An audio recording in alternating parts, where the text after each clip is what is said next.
Last night, while Americans were asleep, Senate Republicans gutted critical funding for local TV and radio, for foreign aid that keeps America safe, all to keep paying for their billionaire tax cuts. On the very same day that communities in Alaska turned to public radio and TV for tsunami warning updates, Republicans in Washington voted to take that funding away. It is senseless, it is cruel, and just defies common sense. The Republicans have become the party of cut now, ask questions later. Cut health care for 17 million Americans. Cut food assistance for hungry kids. Cut good-paying energy jobs. Let Beijing get ahead of us. Never mind the kids will go hungry, or that families will lose insurance, or that people will get sick and die. Make no mistake, make no mistake. Just like with the big ugly bill, the more Americans learn about what Republicans just did in this rescission package, the more they won't like it, and the more Republicans will squirm. We saw a lot of squirming last night. When parents see Republicans just axed educational programming, when people see Republicans just axe Sesame Street to pay for tax cuts to billionaires, when rural Americans see Republicans not just betrayed them and defunded public radio, sometimes the only source in rural areas so vital to natural disasters, and it's the only news source there, the consequences will be severe. Americans will remember. Democrats will ensure that they don't forget. We will make sure Americans don't forget what Republicans are doing, just like we are doing with the big ugly bill, just like these taxes for billionaires, just like these massive Medicaid cuts. Last night's vote axing PBS, axing local TV will haunt Republicans as the damage sets in. Today, tomorrow, next month, next year, Americans will be talking about these cuts at their diners, at the grocery store, at dinner, at the park, because the cuts will be felt everywhere. Because here's what Americans don't want. They don't want Republicans to rubber stamp DOJ's awful and damaging cuts. No questions asked. Republicans never seem to challenge Donald Trump or DOJ or vote. When you cut investments that actually make people's lives better, when you cut those investments like health care, local TV, education, people get angry. So make no mistake. When Donald Trump and Republicans rammed the big ugly bill through, Americans quickly saw how Donald Trump and Republicans betrayed them, and their popularity is already declining.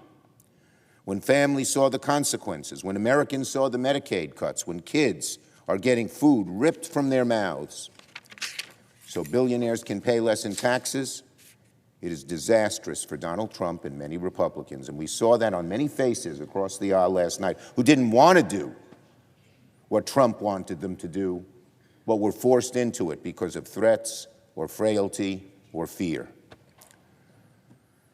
Well, the same thing has happened as I speak. Democrats are fighting in the Appropriations Committee to unwind the awful DOJ cuts against veterans. And that's what's happening to our veterans. And that's just what's happening to our veterans through these DOJ cuts. What's happening to them is terrible. Our veterans, these are the people who volunteered, who risked their lives. Many of them came back with injuries and PTSD. And when they get to the veterans' hospitals, because there have been such cuts, their care is inadequate. They risk their lives for us, and Republicans and Trump and DOJ cut veterans' health and veterans' care. It's outrageous, outrageous. And they're doing it. We've got a lot of verbiage. Oh, we love our veterans. And then they cut what our veterans need and want. The meeting today in the Appropriations Committee shows that there's a way Republicans can undo these awful DOJ cuts. Reversing DOJ cuts through the Milcon appropriations bill today is a direct rebuke to Donald Trump It's saying to Trump, we don't like what you did, but we'll see if Republicans come along, if they will defy Trump and vote to undo the DOGE cuts. It's simple. Republicans have a choice to make as we move forward. They can put their constituents over Trump and work with Democrats to continue funding the government in a responsible way, or they can continue to go it alone and continue to bow in obeisance to Donald Trump and rubber stamp his awful cuts that do such harm to our Americans in uniform. And if they go it alone,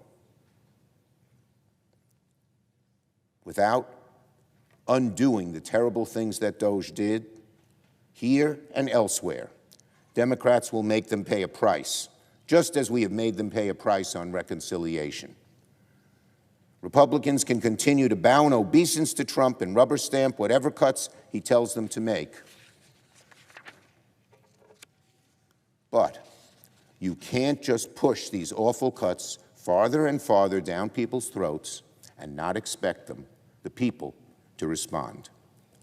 Republicans, for their own good and for the good of the country, need to be careful about making so many devastating cuts so quickly and just on a party line vote in reconciliation, in rescission, and whatever else they might come up with to avoid the process. And if Republicans keep going down this road, if they choose to ignore the bipartisan process, if they keep reneging on funding agreements reached in committee, if they prefer to strike deals with Donald Trump and Russell Vought, to use impoundment, rescissions, and pocket rescissions to cut whatever they want on a party line vote, the harms to the American people will be devastating. It will be devastating in health care. It will be devastating to our farmers. It will be devastating to our veterans. It will be devastating to the millions of people who were promised jobs in health care and clean energy. It will be Americans back home who will see even more cuts as they proceed on this road, if they do. More cuts to housing, more cuts to education, to research, to economic development. It'll be our farmers who see their costs go up. It'll be our small businesses who get taken advantage by special interests and by erratic tariff policies. The consequences for this chamber and our country will be stark, very stark indeed.